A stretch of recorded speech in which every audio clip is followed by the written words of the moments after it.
Bismillahirrahmanirrahim. Today video we discuss about the LUMS theorem. First about the history. This theorem, as the name shows, LUMS. This theorem was first discovered by the LUMS. When a theorem survives for a very long time, then it's converted into law. The statement of the LUMS theorem is that the sine of the angle theta is proportional to the length of the opposite sides.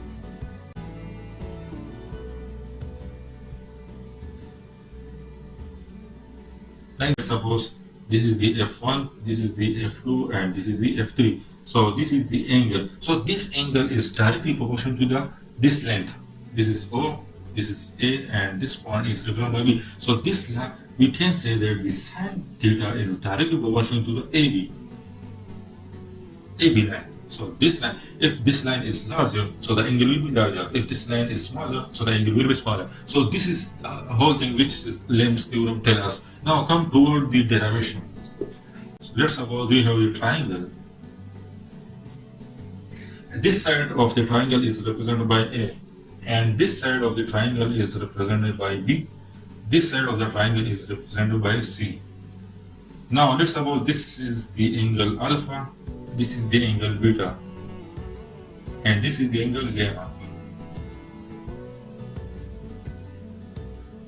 Now we draw also a line, angular bisector. This is the angular bisector, and it crosses this AB line at point O. Let's suppose we take the point O is the point at which this angular bisector crosses the AB line. So now we have two triangles formed. One triangle is this.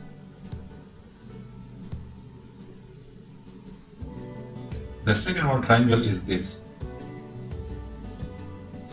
O, C, B. This is the angle beta. This is the angle alpha. Now write the same formula, and I also discussed about the same formula in my previous video. In my previous video, you also watched that video. I discussed all the heights of this triangle. So here I write it directly. That's here the sine alpha is equal to OC divided by AC. Now for this, the sine will be equal to sine beta will be equal to OC divided by CV. So now from this I get that sine alpha AC will be equal to OC, and from this I get that CV sine beta is equal to OC. Now this is, let's suppose 1, this is, let's suppose 2. Now after that I remove this bisector and draw another bisector by taking this. Now after drawing this line AO, the angle bisector which crosses this line at CB at point O, so we have two triangles.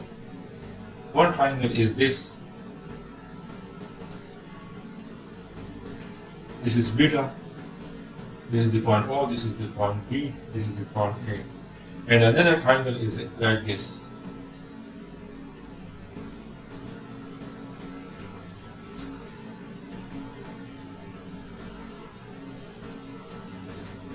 This is the gamma. This is 90 degree. This is the point A. This is the O. This is the C.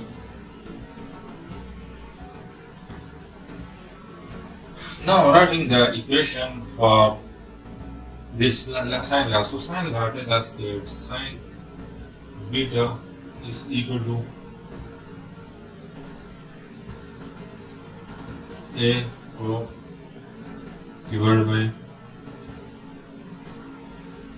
AB, and sine gamma is equal to AO divided by AC. So now equalize this. So sine beta AB is equal to AO, and from this equation we get the sine gamma is equal to AO, and here AC. So now writing this equation, in equal form, so this equation will be equal to AB is equal to sine gamma AC.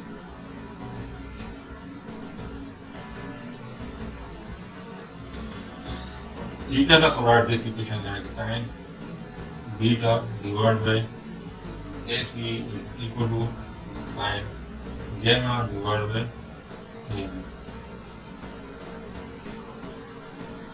And in my previous equation and for the previous triangle is equal to sine alpha divided by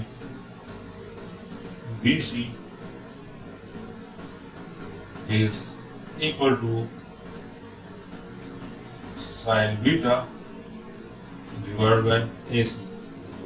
So now this is the direct equation at which I bisect this line at this point. So now equalize these two equations.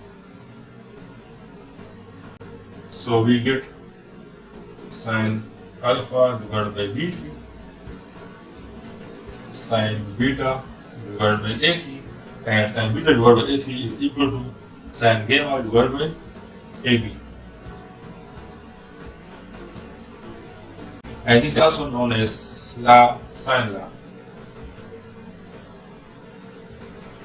It's also known as sine law. So this is all about the next theorem.